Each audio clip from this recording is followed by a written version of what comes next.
안녕하세요, 박소혜입니다. 오늘 우리가 만나볼 광주의 인물 바로 충장공 신립장군인데요. 그럼 오늘 우리에게 신립장군님의 이야기를 들려주실 선생님을 소개합니다. 선생님 나와주세요. 안녕하세요. 지역학 강사 장정자입니다.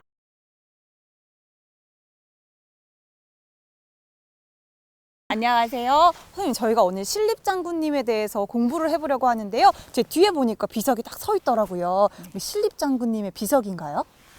네, 그건 아니고요. 신립장군의 현손인 문장공 신완 선생님의 비석입니다. 근데 입구에서부터 이렇게 비석을 세워주실 정도면 굉장히 큰 업적을 이루셨나 봐요.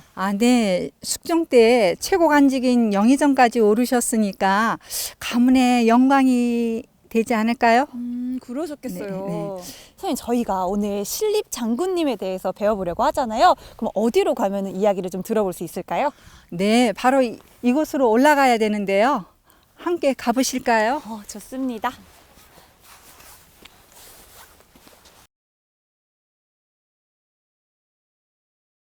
와, 여기 올라오니까요. 우선 시야가 탁 트이면서 그리고 묘가 생각보다 굉장히 많아요, 선생님. 어떤 게 신립장군님의 묘인 거예요? 네, 묘가 많죠. 네. 네. 5봉분 중에 3번째가 신립장군의 묘입니다. 뒤에 있는 게 신립장군님의 네. 묘군요. 그럼 앞뒤로 계신 분들은 어떤 분들이세요?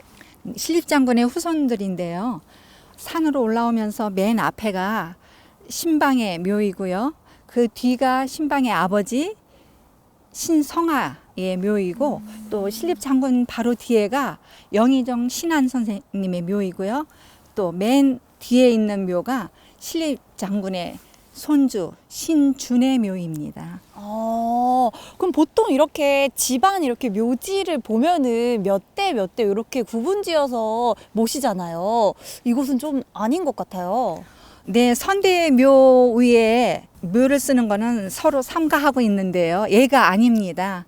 그런데 평산신시 문중에서는 크게 개의치 않은 것을 볼 수 있어요. 굉장히 독특한 또 구조네요. 네. 그리고 선생님, 제가 올라와서 또 느낀 거는 오늘 굉장히 추운 날씨였거든요. 네. 여기 올라오니까 유독 바람도 안 불고 너무 따뜻해요.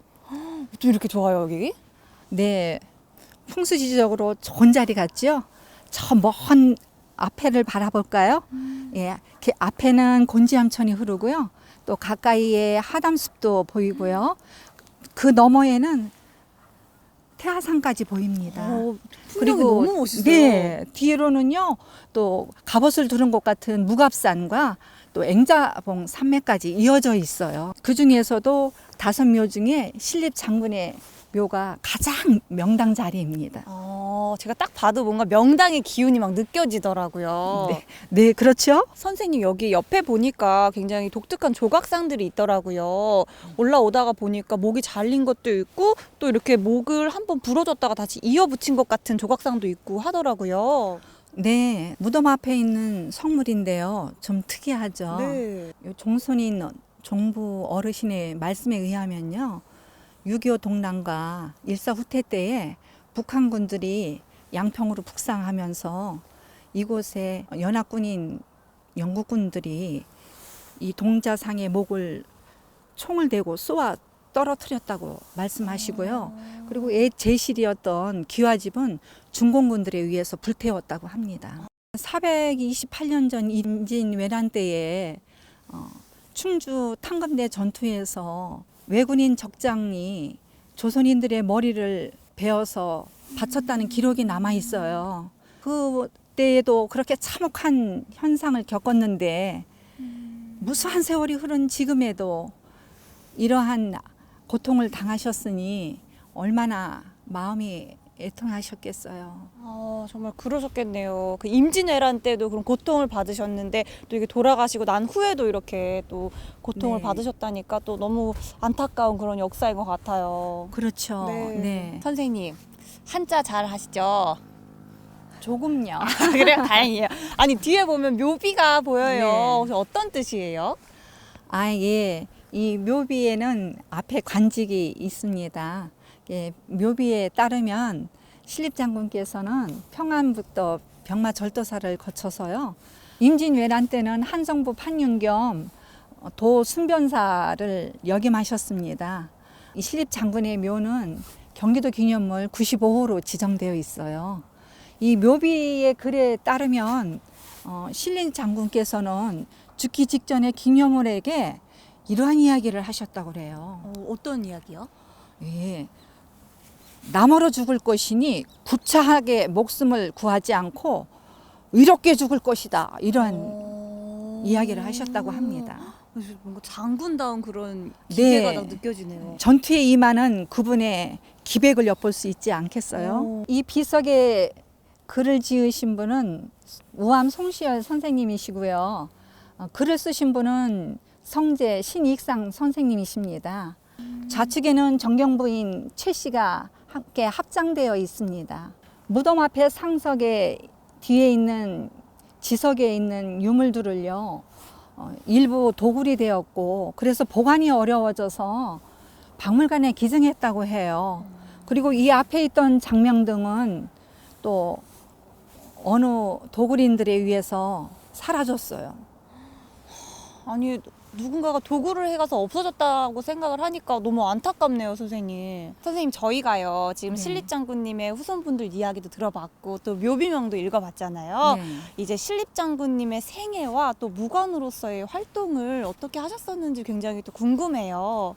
아, 네. 신립장군께서는요, 명종 1년에 성균관 생원이신 신하국 아버지와 또 파평윤 씨 어머니 사이에서 셋째 아들로 태어났습니다. 예.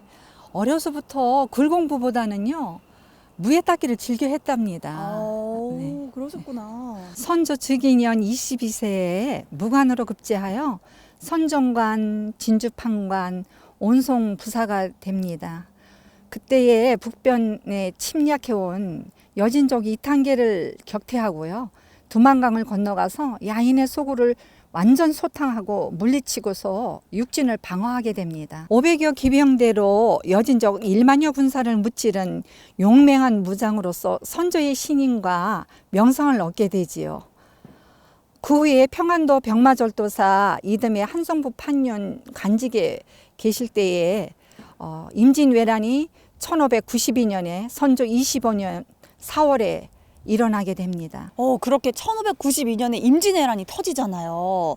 그때 네. 임진왜란과 탕금대 전투에서 신립장군님의 활약이 또 굉장히 궁금해요. 조정에서는 신립장군을 내세우게 됩니다. 부산을 초토화시키고 파죽지세로 북상하고 있는 왜군의 약 16만 대군을 물리치기 위해서 신립장군을 조정에서는 내세우게 됩니다. 선조는 신립장군을 전장의 총지휘관인 삼도 도순변사로 임명하고 보검인 상방검을 내어주면서 군 명령권을 의임해 줍니다. 상방검을 받은 장수는 이기면 돌아올 수 있지만 패하면 살아 돌아오지 못하는 것으로 죽기를 각오하고 싸우라는 옥세인 것입니다.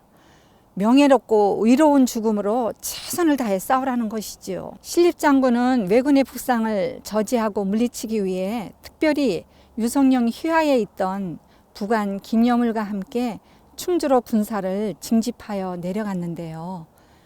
그곳은 새도 날아서 넘기 힘들다는 조령고개인 험준한 지형으로 국방상으로도 아주 중요한 요새입니다. 지금의 문경세제인 이곳은 영남에서 한양으로 가는 가장 빠른 길이지요.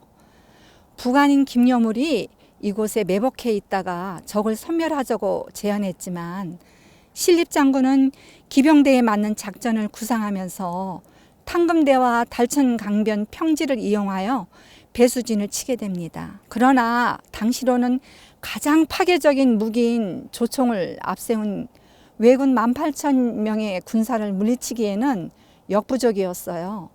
탕금대를 못 막으면 한양으로 가는 길목을 내주게 되는 절박함 속에서 아군의 진지는 무너지고 기승전을 잃게 되었지요. 기병과 보병의 전투, 소총과 활의 전투, 질퍽한 습지, 어떤 게 이길 수 있을까요? 소총과 활의 전투면은 당연히 소총이 좀 우세하지 않을까요? 그렇죠. 결국 신립장군은 적진에 돌진해서 싸우다가 강가에 몰리게 되자 부관 김여물 장수와 함께 항복하는 대신에 강물에 몸을 던져 투신자결하게 됩니다. 죽음으로 최선을 다한 치열한 전투였지만 충주로 내려온 지 사흘 만에 47세로 순절하셨어요. 안타깝게도 충주는 가장 희생자가 많은 싸움터였습니다. 신립 장군의 장남 신경지는 인조 반정의 1등 공신으로서 인조 즉위와 이괄에 난 평정에 공을 세우고 최고 간직인 영의정에 이르렀고요.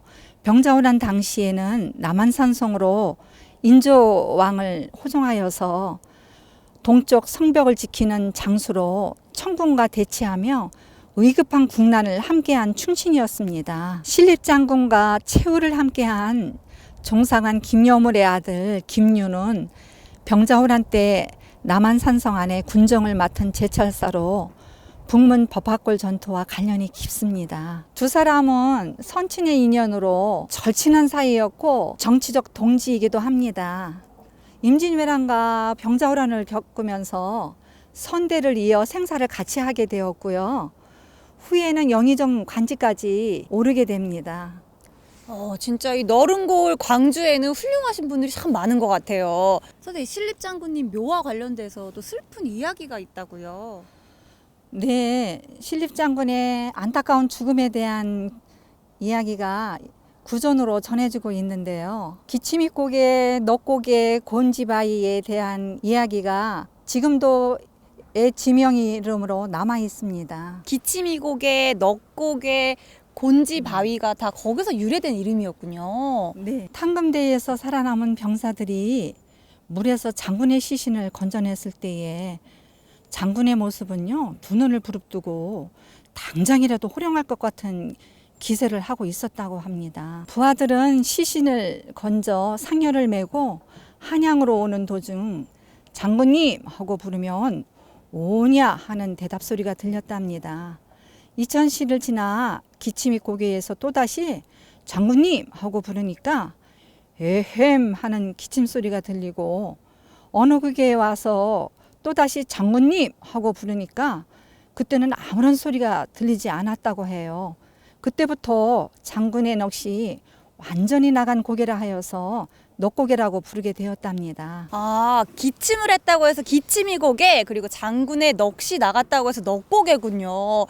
이게 재미도 있으면서 사실 정말 좀 슬픈 이야기가 많네요, 선생님. 네, 슬픈 이야기로 전해지고 있습니다. 넋고개를 지나 현재 이곳 근처까지 시신을 운구하게 되었는데 장군의 관이 이곳에 이르자 관이 땅에 달라붙어 움직이지 않아 이곳에 장사를 지내고 묘를 쓰게 되었답니다. 이 묘소에서 1km 떨어진 곳에 광주를 대표하는 곤지암 지역이 있는데 그곳에는 곤지바위가 있습니다. 신립장군의 시신을 광주로 옮겨 장사 지낸 후에 이상한 일이 발생했는데요. 묘지에서 얼마 떨어지지 않은 곳에 고양이처럼 생긴 바위가 있었는데 누구든지 말을 타고 이 앞을 가려고만 하면 말벌굽이 땅에 붙어 움직이지 않아서 말에서 내려 걸어가야 했어요. 그러던 중에 어떤 올곧은 선비가 이 앞을 지나가다가 신립 장군의 묘를 찾아가 장군의 원통함이 아무리 크다 할지라도 무고한 행인들을 불편하게 하면 온당치 못합니다 라고 소리치자 갑자기 뇌성과 함께 벼락이 바위를 내리쳐서 바위가 두 조각으로 갈라지고 그 옆에는 큰 연못이 생겼답니다. 그 후로는 괴한 일이 일어나지 않았고 사람들은 이 바위를 곤지암 또는 곤지바위라고 불렀습니다. 이 바위에는 갈라진 바위 틈으로 약 400년의 수령의 나무가 청정한 모습으로 자라고 있는데 장군의 넋인 이곳을 굳세게 지키고 있답니다. 현재 경기도 문화재 자료 63호로 지정되어 있어요. 지금까지 신립장군의 생애와 탕금대 전투, 그리고 곤지암의 유래까지 정말 자세하게 이야기를 해주셨는데요. 선생님, 마지막으로 신립장군에 대해서 한마디 덧붙이신다면 어떠한 이야기를 해주고 싶으세요? 신립장군께서는 25년간 여러 전장을 누비면서 많은 공을 세웠는데 어느 한 전장의 승패 결과에 아픔으로 남고 있습니다. 국가를 위해 죽기를 각오한 그분의 충정식만큼은 높이 귀감이 되기를 바라고요. 패한 전투에서도 교훈을 얻었으면 하는 바람입니다. 네, 지금까지요 선생님과 함께 신립장군에 대해서 함께 배워봤고요. 저희는 다음 시간에 또 만나요, 여러분. 안녕. 안녕.